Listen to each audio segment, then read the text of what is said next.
Welcome to Spiritual Fizz, connecting the spiritual and physical worlds for mindful listeners.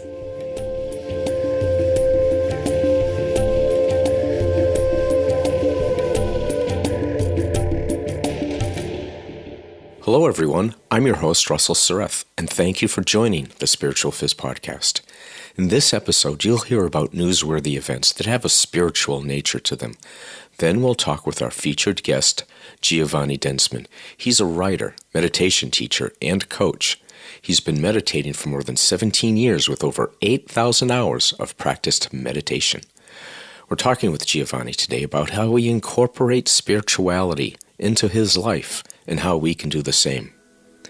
Before we get to those, we have a short reflection on our spiritual life.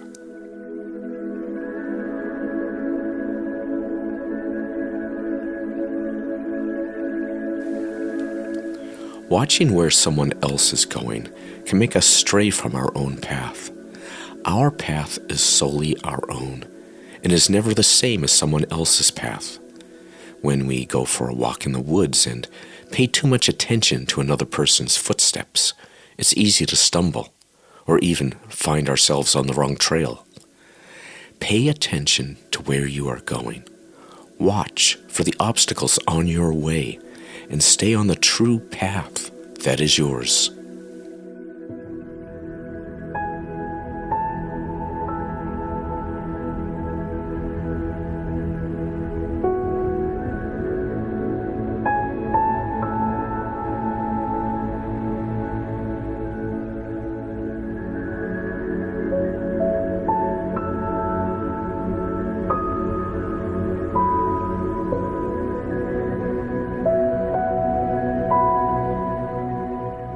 Here's the news on Spiritual Fizz.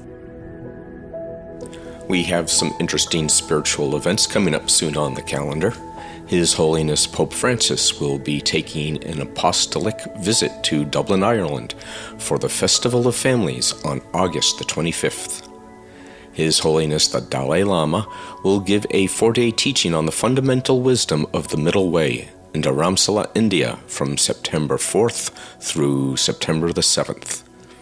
Kim Eng will discuss Presence Through Movement in Dubai on September 8th, and Eckhart Tolle will provide an evening with Eckhart Tolle, also in Dubai, on September 8th. We have an interesting spiritual observation coming up. Lammas is a pagan holiday celebrated on August 1st and 2nd to celebrate the beginning of the harvest. It's one of 8 major pagan festivals, and it's celebrated by making and eating dishes from the first harvest fruits. That's our news segment for this episode. In our next episode, we'll find out even more about the people and events in our spiritual world.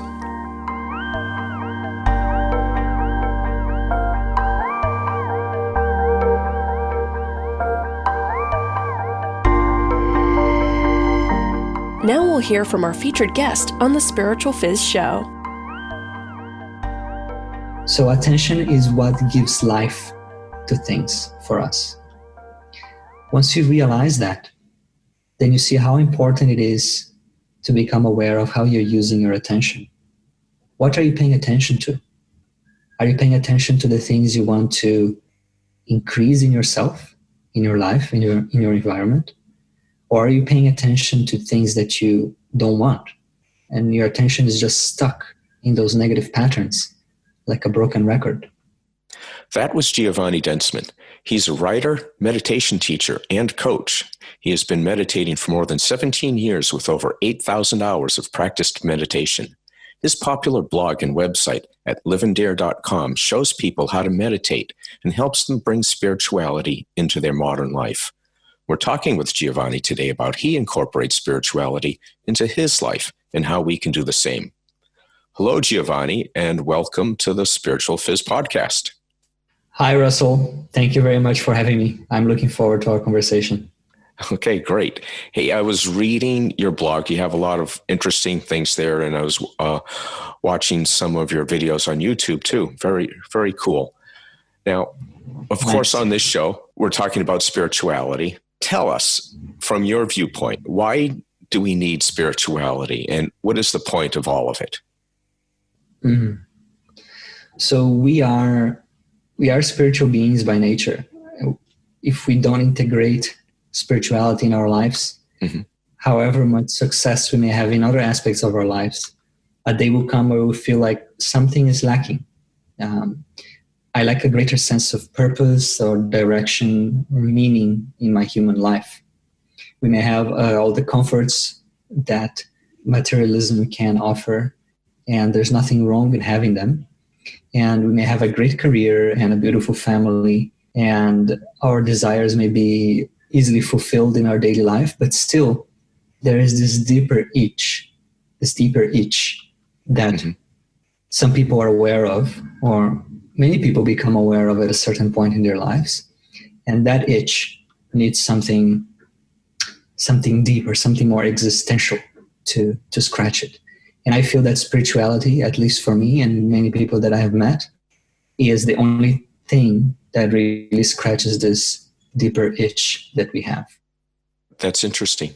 So you obviously spend a lot of time meditating, and you have for more than 17 years. When you meditate, is this a spiritual practice for you, or is there something else about the meditation that you're doing? Mm-hmm. You see, in the last few decades, meditation is being practiced more and more dissociated from any spiritual point of view or spiritual pursuit for the benefits of health, performance, emotional healing, personal growth. Right. Yeah, we all read things about that in magazines and in newspapers nowadays. Yeah. Yeah. And much of the people that come to me to learn meditation, they are interested only in those aspects. But for myself, in my own practice, it has always been a spiritual activity for me. Since the very beginning, I was interested in exploring altered states of consciousness, in going beyond the mind and beyond the ego, beyond our limited identity, and really exploring what else is there to our being, to our existence, than the way that we are normally living. So for me, meditation has always been a spiritual practice and continues to be a spiritual practice. I have noticed all those other benefits that come to the health, performance, mental capacity, emotional intelligence, all of that. But the purpose for me is spiritual. Mm-hmm. You mentioned altered states of consciousness or a different state of consciousness. Mm-hmm. Is that something that you incorporate into your meditation? Is that something that you think you get connected to? Well, so the very first time that I really tried meditation in a workshop when I was maybe 14 or 15, that time I already entered into a state of consciousness that I wouldn't necessarily call it an altered state of consciousness, but it was obviously different from what I experienced in my day-to-day life. It was a state where everything was okay as it was. There was a sense of peace, there was a sense of stillness, and there was a sense of forgetting about the body and the environment. And that state itself was so different from anything I had experienced, and so fulfilling and intriguing in a certain aspect that I got hooked. And then as I started studying about different spiritual traditions, they speak about very advanced stages of concentration or absorption in meditation. Some of them called samadhi, some of them called jhanas. And in those states, there is a deep sense of peace and bliss, and consciousness, the mind is unified, right? So for me, this, even nowadays when I meditate every day and I experience almost every day some of those states, some of those altered states of consciousness in some level or another, I experience them almost every day. And it feels very different from day-to-day life and perception. It feels, there's a sense of satisfaction and pleasure in the body and in the mind that I have not found through anything else.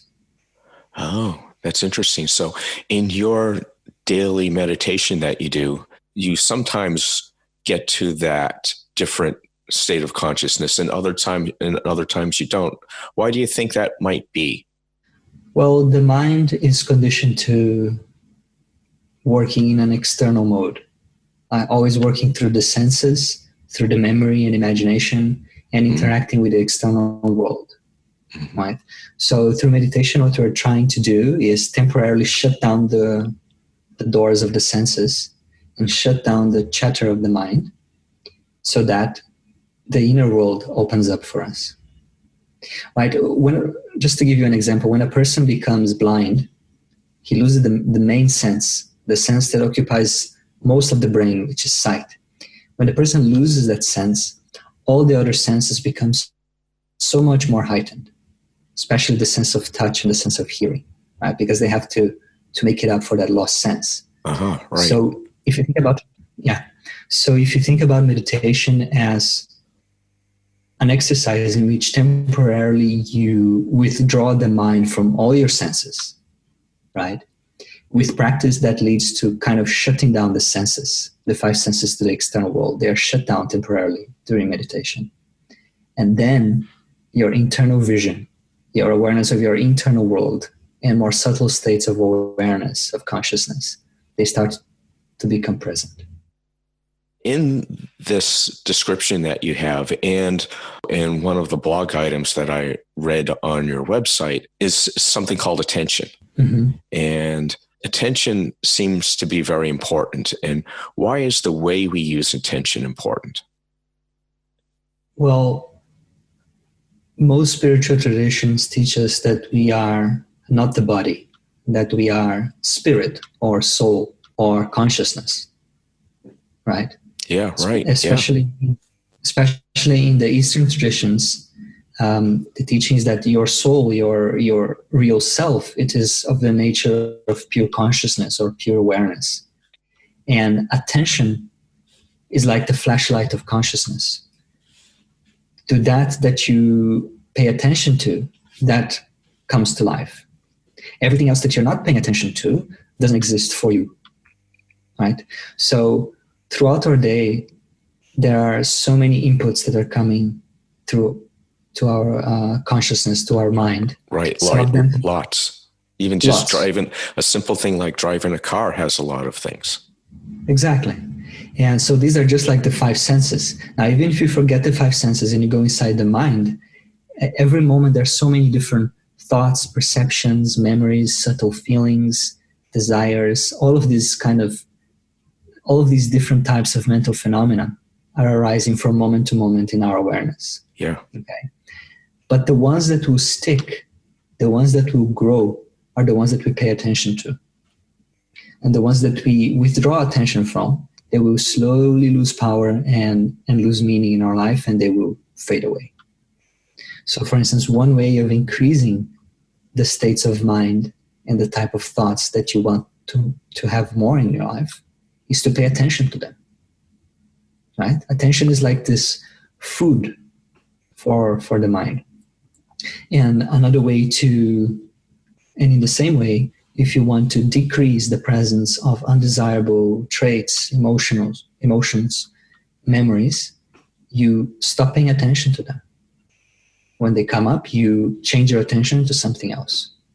And then little by little, as they are being deprived of the food of attention, they will lose power and fade away. And eventually they don't come up anymore. So attention is what gives life to things for us.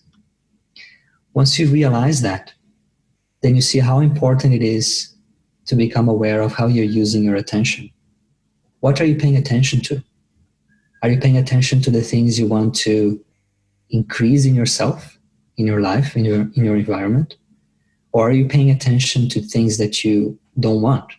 And your attention is just stuck in those negative patterns, like a broken record.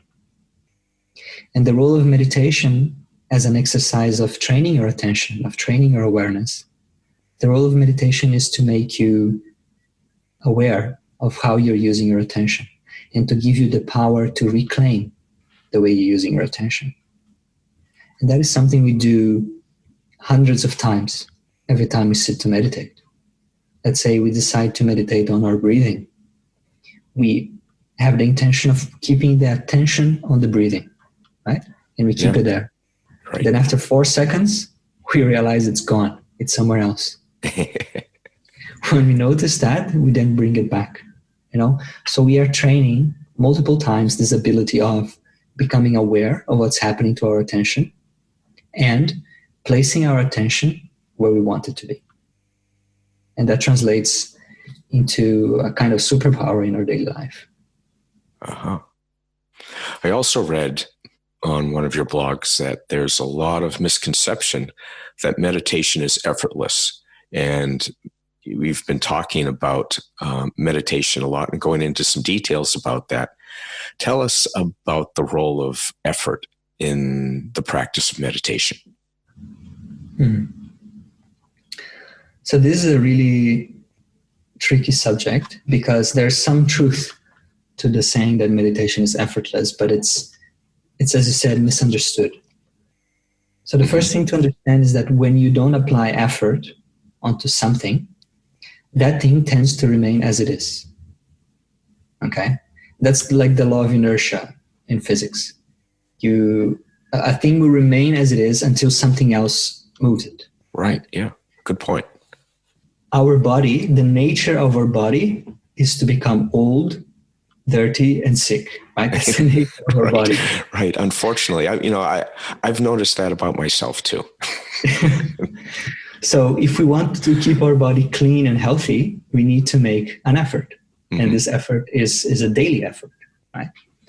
At the same time, for 99.99 whatever % of people, the nature of their minds is to be restless.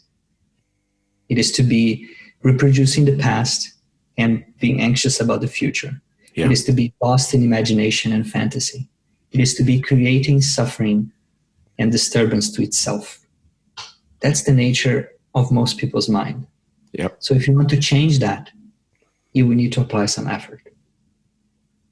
The ability to keep yourself fully aware in meditation and in daily life, or fully focused on the object of meditation, be it a mantra, your breathing, anything. That ability is not natural. It's not, we all have it, right? So in that sense, it is natural, but we need to develop it. We are not born with this ability really, really developed. It's something that we need to develop. So you need to make an effort in meditation. And what is this effort? Yeah, right. That's a good question. So what is this effort? Is it something you do physically when you're meditating, or how does that work? Mm-hmm. So generally speaking, there are two major types of meditation. One of them is awareness-based. The other is concentration-based. In awareness-based meditation, like mindfulness, you are keeping your attention broad and open. You're kind of noticing anything that comes up in your field of awareness. When a memory comes, you are aware that a memory has come. When you're feeling pain on your knee, you're aware that you're feeling pain on your knee. Right? So you become really, really aware of the richness of the present moment of experience without zooming into anything. Right. Okay, so that's the awareness types of meditation. Okay, that's the awareness type. Okay. Yeah. And then the focus type or the concentration type is where you choose a meditation object, and it's normally the breathing or a mantra, or it could be a visualization, a chakra, basically anything. You choose a meditation object and you keep your attention with the object moment after moment, like a continuous perception, a continuous experience of that same object, uninterrupted by anything else. Right? So that's the goal. Okay. And for both of these general types of meditation, you need effort. For the first type, because your attention will naturally zoom in and get attached to things. Right? So your effort is to remember, to notice when that happens. Yeah. And then to kind of come back to that panoramic awareness. That awareness that sees everything, that registers everything, but doesn't move along with things, doesn't zoom in, doesn't stick to things, right? So you need that effort to remember and get back to that. And in the type of concentration meditation, then it's even more obvious. Your attention will let go of the meditation object and go into other things. And then you need effort, when you notice that, to bring it back. So as you see in these two types of meditation, and almost every type of meditation out there will fall into one of these two categories, you will need a type of mental effort in order to practice it.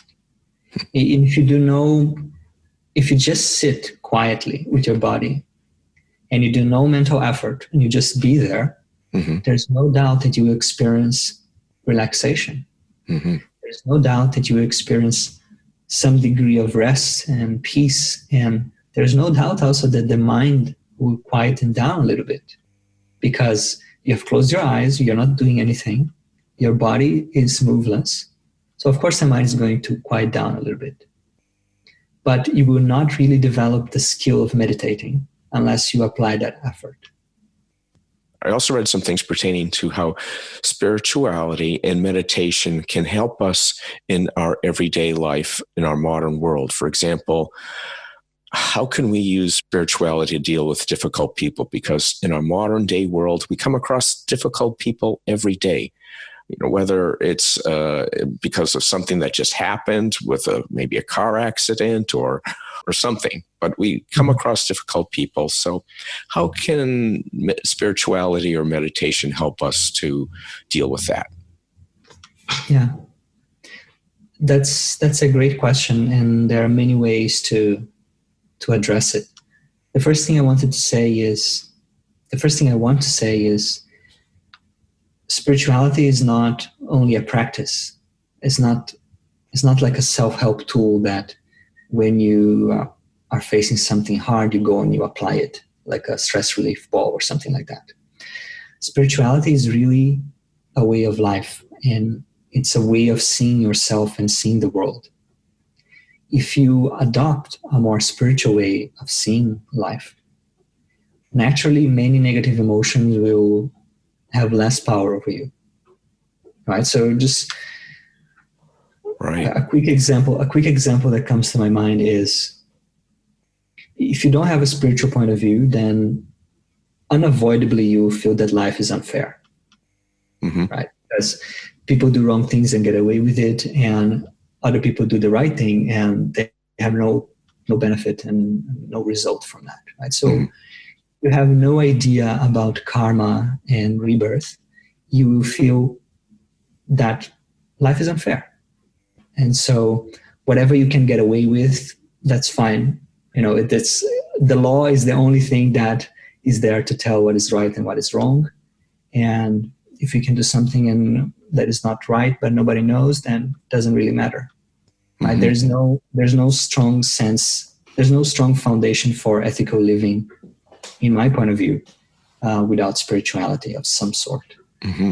But I'm getting a little bit sidetracked here. What I want to say is that if you are a spiritual person, if you adopt a spiritual way of living and a spiritual worldview, you will understand that some bad things that happen in your life, they are a result of karma.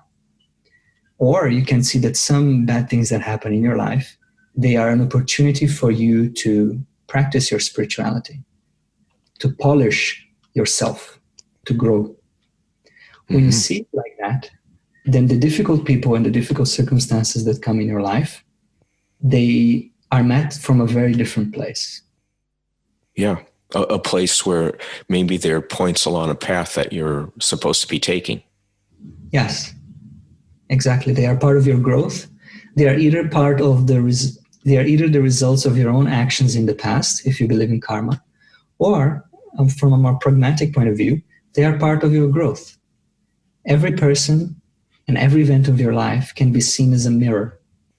It shows you something about yourself. It tells you about what's still there in you and how that comes up when it's triggered by events and by people. So then you see all of these hard circumstances as teachers. And sometimes you will want to just get rid of them because that's human nature. But sometimes if you really understand and reflect that everything is a teacher, you will be more open to learn from it rather than fight it. That makes sense and very insightful. Thank you very much. So this has been a really excellent interview, Giovanni.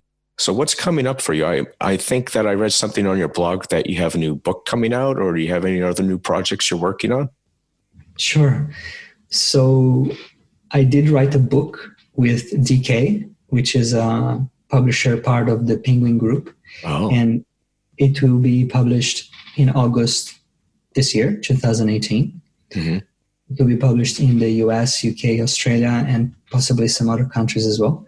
I'm not allowed to say much about the book now because it's in the editing and illustration process. Oh. But if people that want to know more about it, they can just check my blog or maybe subscribe and they will receive the news about it. So that's one of the things that's coming up. I'm really excited about this book because I know well the landscape of meditation books and materials out there, and I feel that this fills a void for many people. And the other thing is I have a new membership offering that has just been launched. For now, it's still in beta, and it will be launched officially next month, called Limitless Life. I'm sorry, it's called what? Limitless Life. Limitless Life. Okay. Yeah. So if people want to learn more about that, it's basically a place where you can have constant feedback and constant tools and food for your own personal growth, right? So it includes a library of guided meditations, a personal growth challenge of the week, all of my courses, including the meditation courses. And so that's something that I've been working on for quite some time, and it's already available now. So if people come to my blog, they can already join it, but there will be a bigger launch next month. Oh, okay. That sounds great. And when you say at your blog, you mean at the liveanddare.com website. Yes. Is that right? Yes. Okay. So that was the Limitless Living at Limitless Life. Limitless Life at your website, which is liveanddare.com. Yes. That sounds great. Yes. Very exciting. I looked at your blog and I didn't see that, so I'll have to go look at that some more. And your book sounds like it's going to be very fascinating. So when that comes out, I'll have to take a look at that, obviously. But I will also make our listeners aware of that on my website. Mm-hmm. So thank you very much for a great interview, Giovanni. I really appreciate it, and our listeners do too. Thank you, Russell. I enjoy talking to you.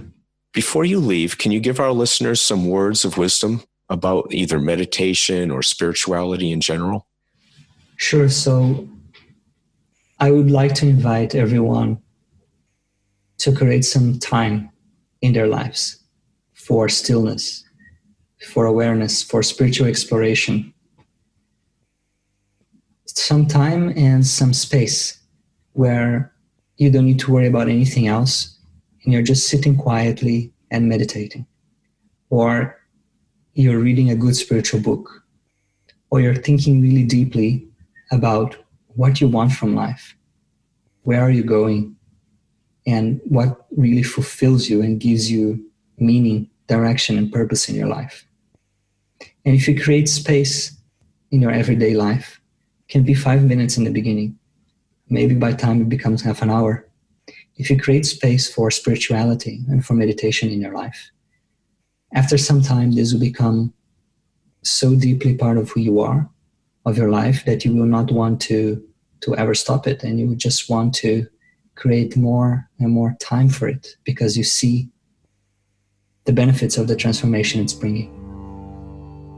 So basically, create some time and space to explore what spirituality is for you.